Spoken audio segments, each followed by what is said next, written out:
So, Ryan, lately there's been a term that has been used quite a bit that we keep hearing over and over again, and it's called Christian nationalism. And we wanted to kind of just talk about that a little bit today. In fact, last week you mentioned you heard an IPR story about this. I wake up every morning to public radio, and they were talking about the Patriot Church. Oh. And so there's 3 of these in the nation. It's some pastors that are friends. Okay. They say the Pledge of Allegiance on Sunday mornings while they do their worship service. They see as co-equal, and I went to their website and I was looking at it, but they see as co-equal worship of Jesus and patriotism for America and righteousness of America as a Christian culture, as being the 2 pillars that their church is equally built upon. And for some people, they may think, well, what's the problem with that? Why is this an issue? And I think that's probably part of the problem, is that we see this elevation of American pride as equal to the kingdom of God. And that really becomes where the issue is, right? Yeah, it's very problematic at that point, because we always have to remember when Jesus came, the Jews had a lot of pride. Yeah. And Jesus even had a zealot in his 12 disciples that I'm sure wanted to be more than one, let's separate from this Roman oppression. Yeah. But that was never, ever on Jesus' agenda. Right. And the challenge here is this, is that even bringing up this topic, it'd be very easy for some people to go, well, you guys just don't love your country. You guys just aren't patriotic. What's wrong with saying the Pledge of Allegiance in church? And what we're trying to just say is that we have to be willing to draw some lines and say, we're very proud of our country. I'm glad I was born here. I'm glad we live here. I'm glad we have the freedom of religion to be able to worship the way we do. That's amazing. But as great as that is, it still doesn't equal the kingdom of God. Right. And it's still not there. And so a couple weeks ago, I'm one of the old guys that still uses Twitter occasionally. And so I'd found a Twitter thread that was basically an individual that had said, how do we spot Christian nationalism? And it was by a professor of sociology and religion at the University of Oklahoma. His name's Dr. Samuel Perry. And he said he had identified 10 indicators to seeing Christian nationalism. And I shared that with you and Amy because I thought it was important. Good. Yeah, it was very good. So we want to walk through that a little bit. A few of them, at least, anyway. And for me, you know, number one, he highlighted the fact that for Christian nationalists, you basically put everything in an us versus them category. In fact, he said that if a professing Christian clearly sees non-Christians as the enemies to be defeated, controlled, or kept separate, rather than served, loved, and befriended, then that's one of the key indications of Christian nationalism, that we have to defeat the enemy rather than serve the enemy. And really, Jesus is pretty clear. It's not about defeating the enemy. It's turning the other cheek, going the extra mile, praying for those who hate you and revile you and curse you. And there's not anything said where Jesus said defeat them. And you're talking about Jesus a lot right now, which is point number 2, which points out Christianity as a culture or as a person.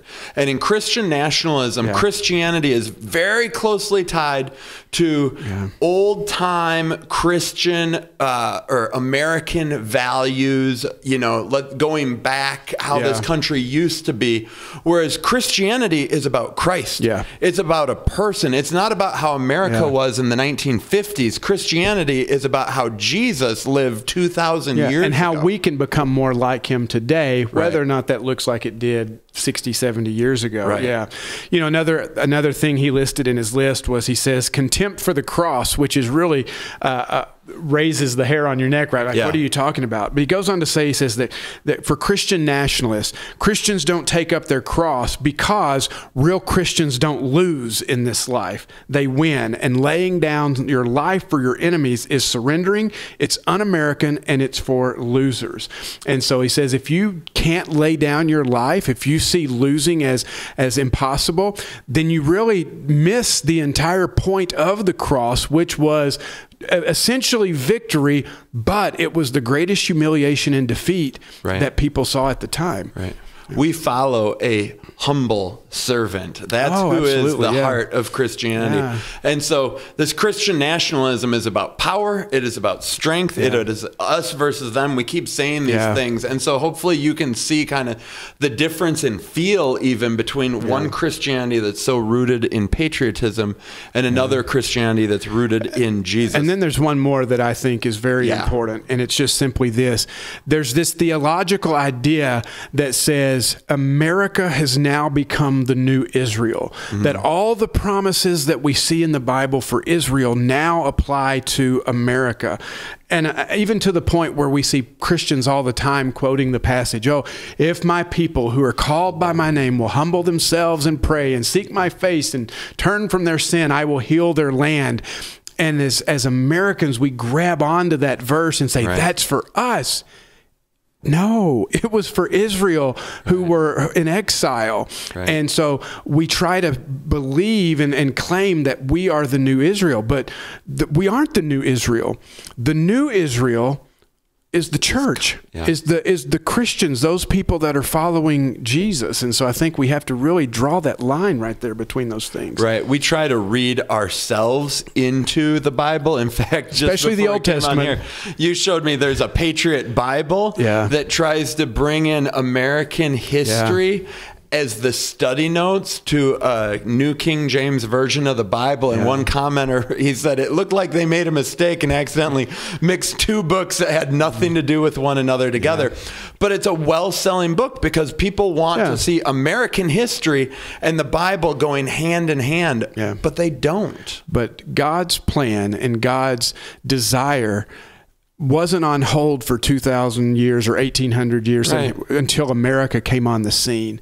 God had been working, and God's kingdom is all about the new kingdom that he's still establishing and that is still to come in a future time. And it's not dependent upon how patriotic or American we are. God's going to continue to get us there one way or the other. We want God to do great things in our country and through us, but it's not because we are Americans. It's because we are humble servants and followers of Jesus Christ. And for that reason, we hope that God will bless for his sake and for his glory and for his church more than for the geographic boundaries of a nation. If we want to claim something from the Old Testament, you know, we need to go back and look at Abraham. One of my favorite expressions is that why was Abraham chosen? Why was God blessing him? So that he could be, and the nation of Israel, God's chosen people, could be a blessing for the entire world.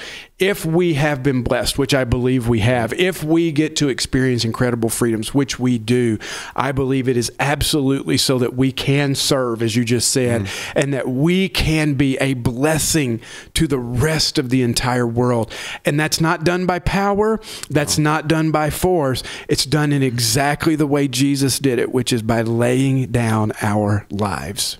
Hey, if you like this video, make sure you subscribe to this channel and also give us a thumbs up. And there's also a notification thing that you can click on that will let you know every time we release a new Thinking Aloud video.